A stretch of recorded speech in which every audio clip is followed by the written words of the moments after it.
this is Purchase Late Night.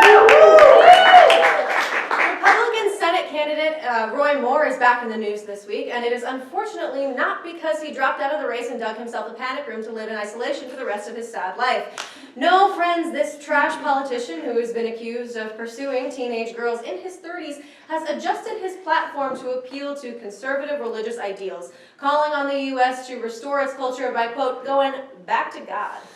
I'm sorry, but first of all, what culture? The only culture Americans, white people, have is stealing other cultures and killing the people that they stole it from. Which, now that I think about it, might be what he's referring to, so... Happy Thanksgiving!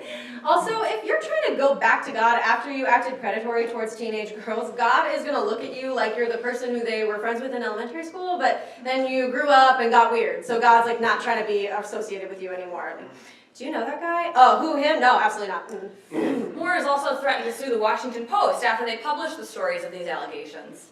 Because nothing makes a man look more innocent than immediately going on the defensive. Like Donald Trump with fake news, or our personal favorite, I did not have sexual relations with that woman. But you know what? There is one person who has always told the truth and is my personal favorite.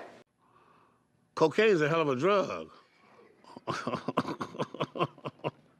That's Rick James, and even though here he looks more like the Pine Sol lady than a certified super freak, he's telling the truth.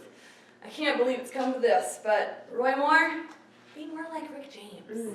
Honestly, and in an unbelievable act of humanity, even Senate Majority Leader and deflated Pillsbury Doughboy Mitch McConnell has come forward saying that Roy Moore should drop out of the race and that even he believes the women who came forward against him. And hey, how about this, McConnell? I don't know how to feel about that. Honestly, I don't know how to feel about anything anymore. I don't know if I can feel anything anymore. I don't know if I should feel anything. Speaking of Roy Moore, wow. Keurig came under fire last week after pulling its advertising from Sean Hannity after the conservative talk show host's coverage of the Moore stories. Conservative supporters of Moore and Hannity have taken to Twitter with the hashtag boycott Keurig, posting videos of themselves smashing the coffee makers that they already own. Right-wingers have really redefined what it means to boycott something. Whether it's saying your name is Trump at Starbucks to protest cups that didn't shove their own Christian beliefs quite far enough down your throat, or cutting up Macy's gift card that they'll still have to pay the bill on at every end of the month, regardless of whether or not the store stocks Trump's daughter/concubine's clothing line. Trump supporters are really good at one thing, not knowing what the word boycott means. In other news, Stephen Hawking said at a summit in Beijing this week that the Earth will likely only be inhabitable for the next 600 years. And I don't know about you, but the Earth seems pretty uninhabitable as it is. Why bother worrying about the effects of climate change when there are still people who get on the elevator before the people inside get off?